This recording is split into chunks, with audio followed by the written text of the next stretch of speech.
A warm welcome to YouTube channel of Smt.R.S.Kalaria Primary School. Myself, Ms. Zeenat Dhanani. Today, I will be teaching you on the topic, the sentence. Okay, we use sentences in our everyday life. But what is a sentence? Any word or any group of words do not make a sentence. There are some rules behind it. First, we will start with the definition of a sentence. A group of words that makes complete sense is called a sentence. Words or group of words which make complete sense is called a sentence. A sentence always begins with a capital letter and ends with a full stop. Remember, a sentence will always start with a capital letter and it will end with a full stop. But there are many cases where the sentence even ends with an exclamation mark or a question mark. If the sentence asks a question, it will end with a question mark. Or if it is an exclamatory sentence, it will end with an exclamation mark. Let us see an example. The tiger is our national animal. This is a statement, a simple sentence which is only saying that the tiger is our national animal. So we will put a full stop here. Second example, swimming is a good exercise. This is also a sentence. It is just telling us that swimming is a good exercise. So again here we will put a full stop. Now, what is a phrase? Group of words that makes an incomplete sense is called a phrase. Now, in sentences I explained to you that it will begin with a capital letter and it will end with a full stop. But in case of a phrase, it is not so. A phrase does not begin with a capital letter and it does not end with a full stop. It is an incomplete sentence. For example, a sad story. A sad story. See over here, A is small and there is no punctuation mark. At the gate, first letter is small and there is no punctuation mark at the end. So, if I say, walk hard.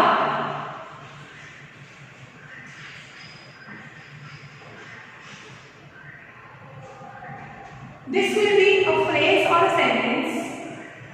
Yes, it will be a sentence because W is capital and there is a full stop at the end. But if I say, in a great hurry, in a great hurry, this will be a phrase.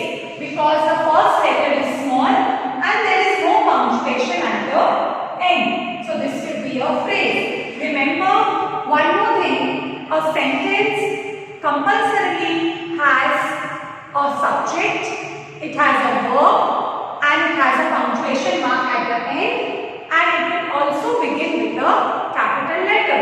Whereas a phrase does not begin with a capital letter, it has no punctuation mark at the end, it does not have a subject and it does not have a verb also. Kinds of sentences. Now, there are 4 kinds of sentences. Sentences are of 4 kinds. First one, declarative or assertive sentence. Such sentences state or declare something. They make a statement. Remember, the first kind of sentence, declarative or an assertive sentence, will tell you, will declare something. They usually make statements. It can either be negative or it can be positive. It can be affirmative or it can be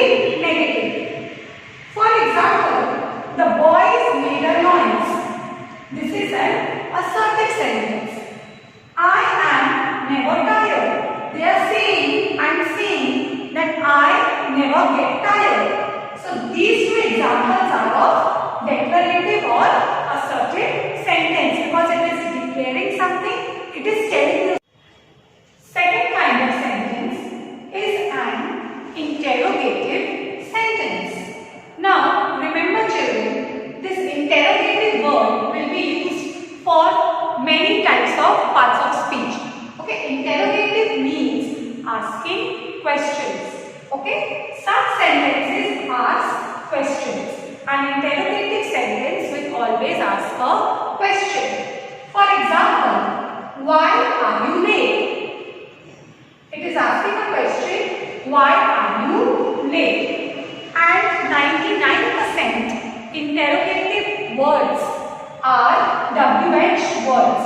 But I say 99%, it is not always, because there are some words like how. How are you? This is also a question, but how is not a WH word.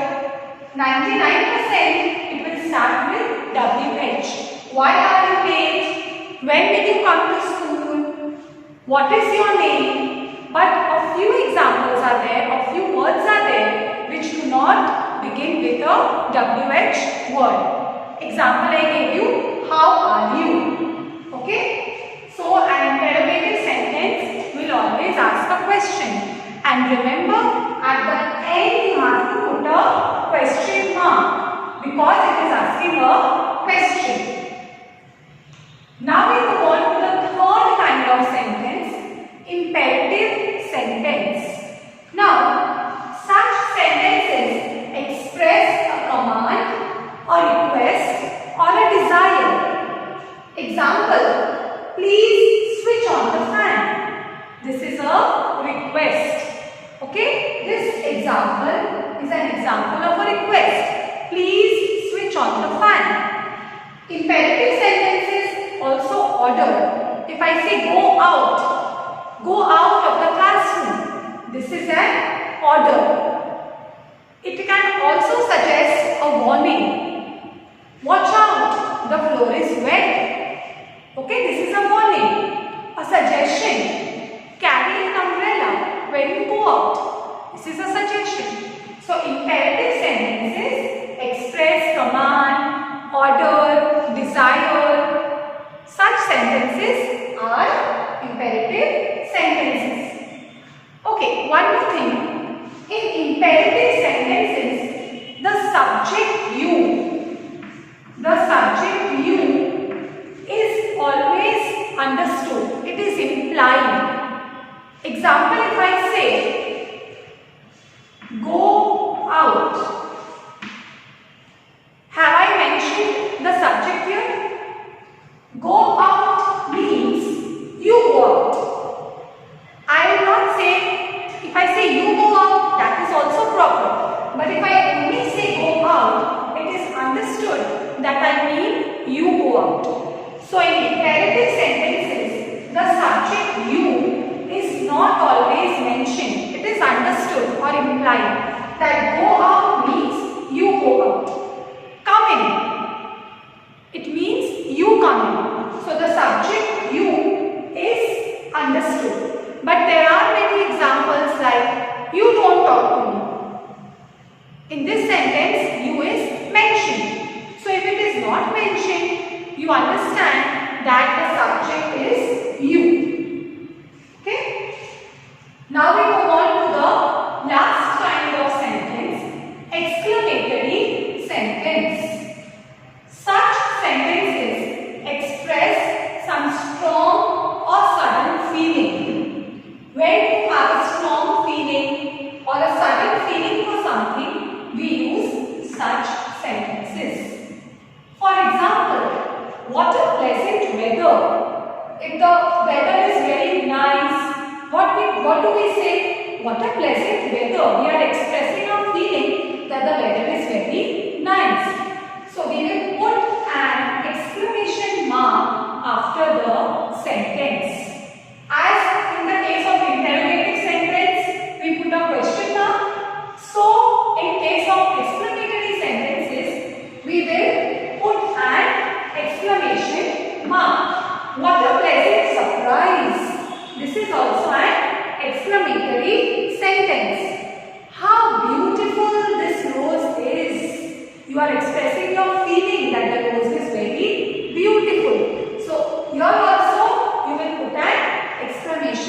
ma. And in case of imperative sentences, you have to put a full stop. Okay, now I will tell you the difference between an exclamatory and an interrogative sentence. How will you identify whether it is an exclamatory or an interrogative sentence? Okay. See, children, you have to remember the position of the subject and the verb. Okay? If I say,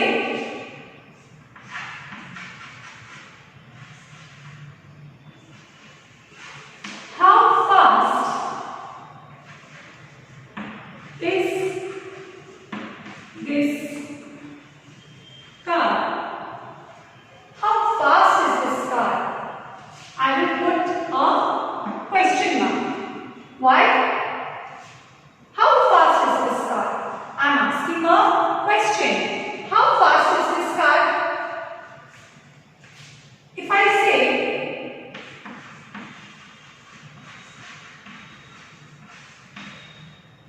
how fast this car is? How fast this car is? I am expressing something. So I am going to put an exclamation mark. Are you seeing both the sentences? Almost they are similar, but some words are here and there. In the first one, how fast is this car? You are asking a question that how fast is this car? Car is the subject and is the verb.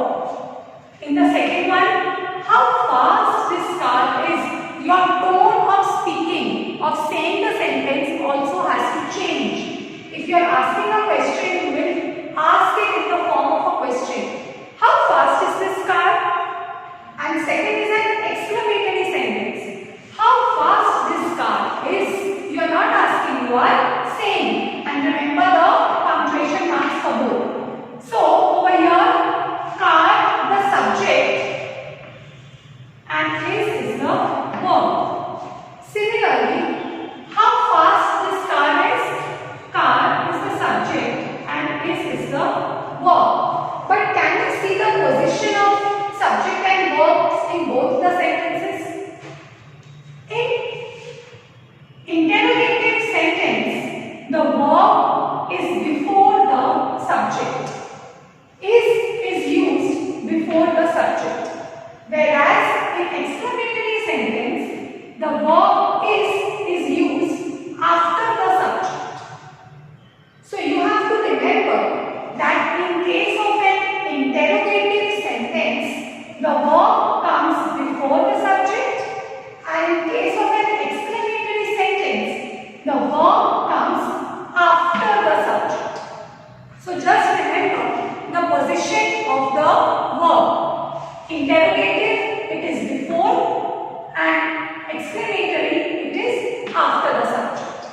If you remember this much, you will never get confused. Okay? Subject and predicate. In imperative sentences, I had told you about subject. You is the subject. About subject, you know, you have a fair idea. But what is a predicate? Okay, first we will start with subject. Subject means the person, thing we speak about. Remember, before that, every sentence consists of two parts. Every sentence, a proper sentence, will have two parts. The first one will be the person or the thing we speak about whom are you talking. And second will be what we speak about that person or thing. Second part will be what you are saying, what information you are giving about that person. So the first part is the subject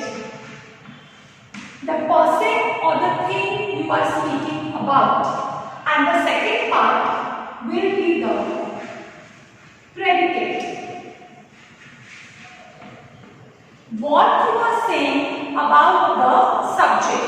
For example, Rani goes to school. This is a complete sentence. So in this sentence, who goes to school? Which is the subject? Who is doing the action of going to school? Rani. So Rani is the subject. We are talking about Rani. She is the person we are talking about. And what are we talking about Rani? We are saying that she goes to school. So goes to school will be predicate. Rani will be the subject because she is the person. And what we are speaking about that person? What we are speaking about Rani? That she goes to school. Second example, her parents took her to the doctor. Her parents took her to the doctor. Which is the subject here? Whom are we talking about? We are talking about her parents. So her parents will be the subject. And what are we talking about her parents? That they took her to the doctor. So took her to the doctor will be the predicate. Okay children, I want to tell you that if you have noticed, the verb goes. In this sentence the verb is goes, and in the second sentence the verb is took. So goes and took are in the predicate. Have you noticed that the verb always is in the predicate? It is always contained in the predicate. The predicate shows the action of the doer. It shows the action of the subject. Who is doing the action? So over here, in this sentence, Rani is the subject and the predicate will start with goes. It will start with the verb. The verb is never contained in the subject. It is always in the predicate. Same case here. Took. The predicate will start with the verb took. Took her to the doctor. So remember, the verb is always in the predicate. The subject never has the verb. Okay. If I say the sentence, just write it down here.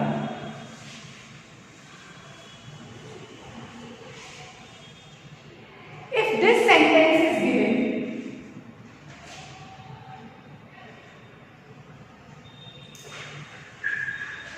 up and down went his boat. Up and down went his boat. Can up and down be the subject? Is it a person? Is it a thing? No. In this sentence, which is the thing we are talking about? There is no person here. So which is the thing we are talking about? Boat. Yes. So his boat will be the subject and the verb here is went. I told you that the verb is contained in the predicate. So went, up and down will be the predicate. Went up and down will be the predicate and his boat will be the subject. So his boat went up and down. So you will not find many examples, but there are few examples which have the subject at the end. This is also possible. We have in mind that subject is always at the starting. No, you have to ask yourself. See, I am giving you one information that in order to find the subject, ask yourself the question who or what. Okay? You have to ask yourself the question. If I say in this example, who went up and down? Or what went up and down? What went up and down? His boat. What answer do we get? We get the answer his boat. the answer which you get when you ask the question who or what is the subject. One more example if I give you. The sun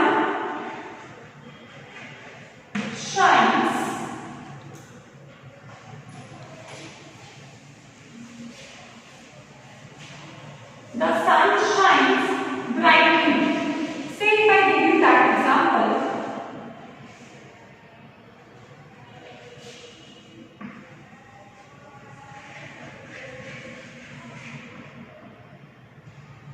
The sun shines brightly.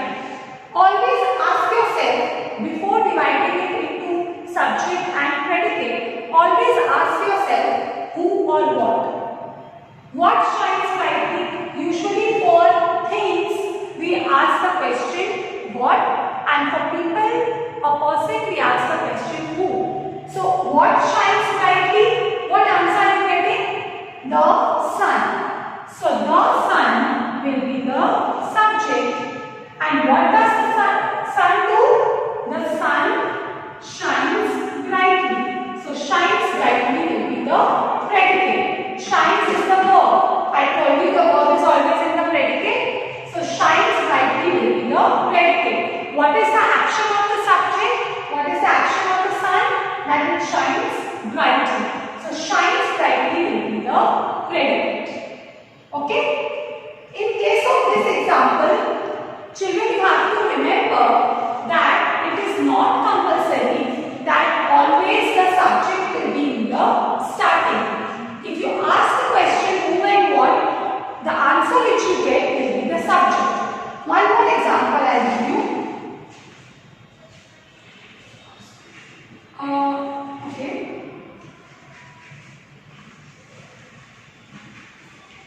Under a bridge stands a beggar. A beggar is a person who begs. Okay? Under a bridge stands a beggar. Ask yourself, beggar is a person. So who stands under a bridge? You get the answer, a beggar. So a beggar will be the subject. And what does the beggar do? He stands under a bridge. So under a bridge, stands under a bridge will be the predicate. But when you are rewriting the sentence, you will start with a capital letter.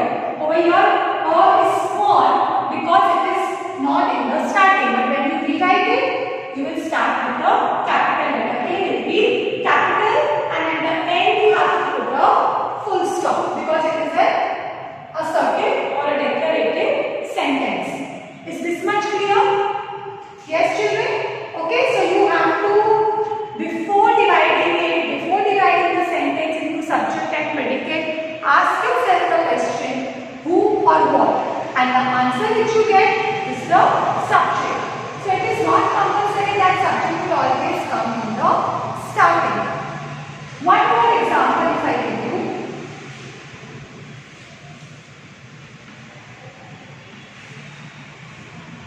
The rose is a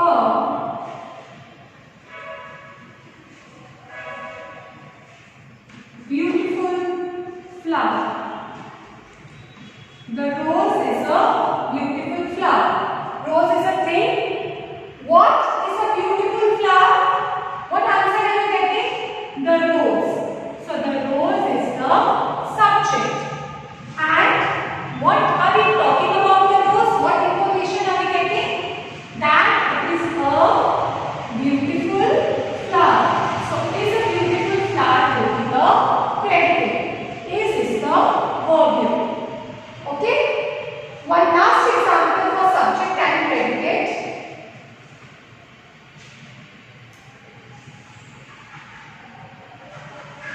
Sweet are the uses of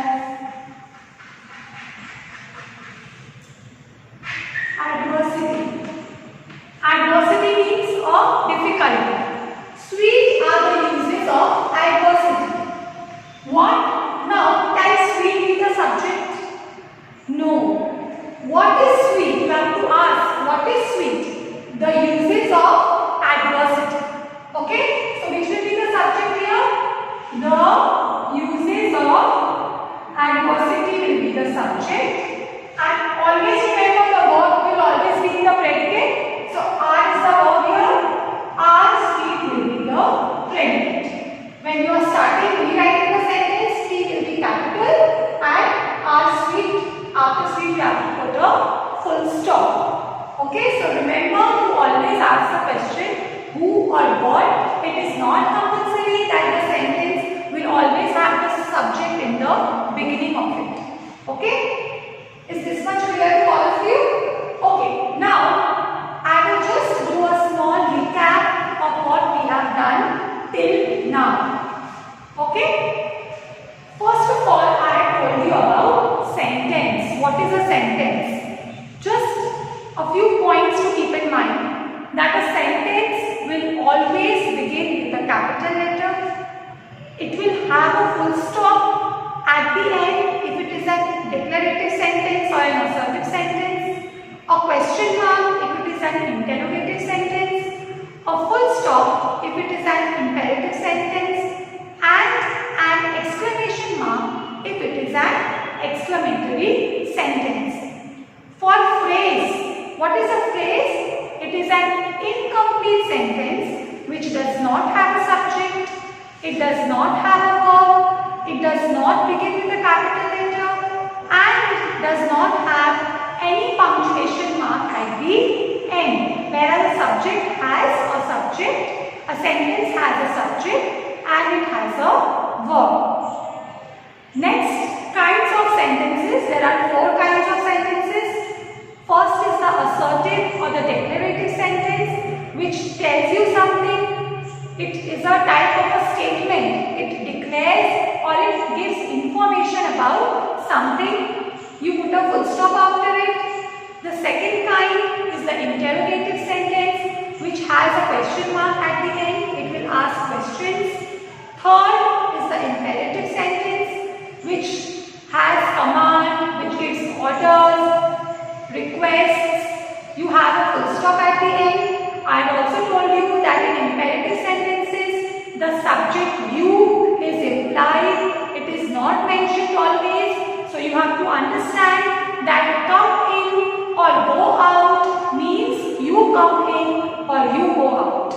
Okay? And the last one is exclamatory sentence, which has an exclamation mark at the end, and it is used for sentences which express a strong or a sudden feeling. And the last part is subject and predicate. Every sentence has 2 parts. The first one is the subject and the second is the predicate. But as I explained you, it is not necessary that subject will always be in the beginning. You have to ask yourself the question who or what. The answer which you get is the subject, and what we speak about the subject is the predicate. Remember, the verb is always contained in the predicate. The subject never has the verb. Okay students, I hope